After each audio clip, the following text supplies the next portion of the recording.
G'day folks, just having a bit of an afternoon in the shed tidying up. I was preparing to get the Range Rover out soon, but the tyres my dad brought home from one of his friend's places are all crap. All full of dry rot all the way over, cracked at the bases of the tread blocks. That one I can because it's got a puncture in it. It's been run low or flat, it's all scrubbed out on the sidewall, so that's definitely trash. We've got good tread on them, they've just been sitting out in the weather too long. That's why I should be picky about buying used tyres. They're just full of rot and cracks and things all the way down the tread blocks. Very nasty. They're very old. According to the date stamps, they were made in 1997. So that's about 14 years old. More than twice the recommended cut-off date. Not good. But as good news, I did get the lighting integrator working. Get the shades on. Always wear UV glasses and things when you're playing with one of these. It is aiming at the wall, so direct UV exposure isn't as bad, but you do get a bit of reflected light. I'll stick it on low power. This thing has a warm-up cycle. It's got a timer in it, so it warms up with the shutter closed, and then it will open it either manually or automatically. So we'll give it a minute to warm up.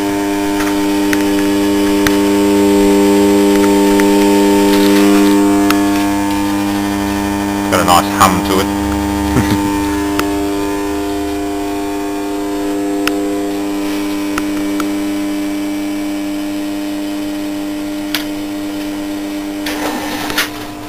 Hooray, bright light.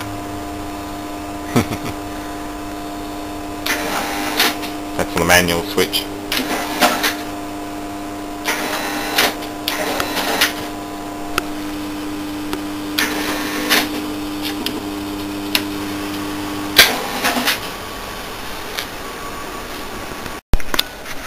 Oh yeah, and it was also brought to my attention that these little DVD players with the damaged screens were not actually end-of-line stock or anything like that. They're actually a recall item because apparently those LiPo batteries do burst into flames. Yeah, they say that battery may overheat and they catch fire. So unless I can find a cheap source of battery to replace them with and then fix the front of these screens, like replace the filter, I might do some evil things with these, like stab them with sharp objects and see how long it takes to catch fire. Or better yet, just subject them to a lot of heat and see how long it takes for them to catch fire. And microwave them, or run them over.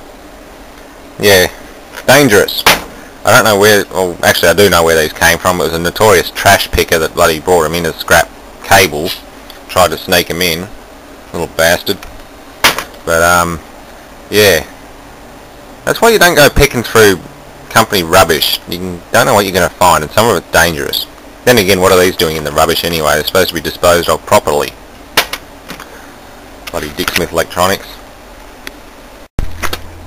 Yeah, I traded Jay the Aussie some old Pentium crap for another LCD monitor. I was going to try and peel the diffuser off, but I just realised it's also bonded to the glass panel. And when you peel them off, it just ends up as a nasty mess. It's like peeling a sticker off a bumper bar and then trying to stick it back on again.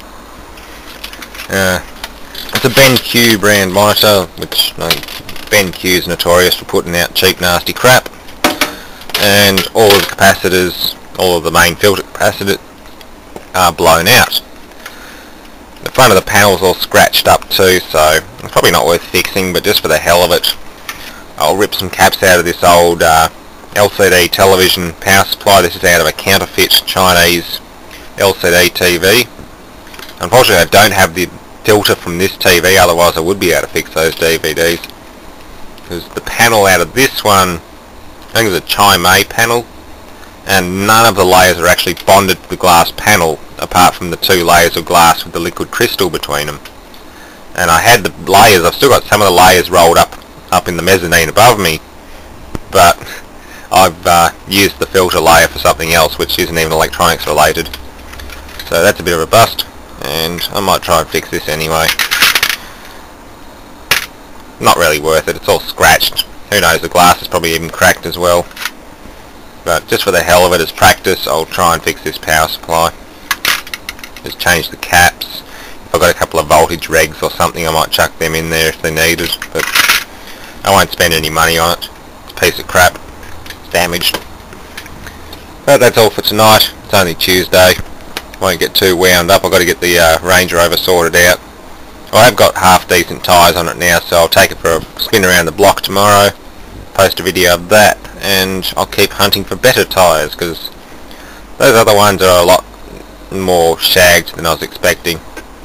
I mean, they're really cracked and damaged. It's not good. It just goes to show, be picky when you buy second-hand tyres. Your life depends on it. Thanks for watching. Oh yeah, the warranty models on these are G7152. That's model number G7512. Sorry, 7152.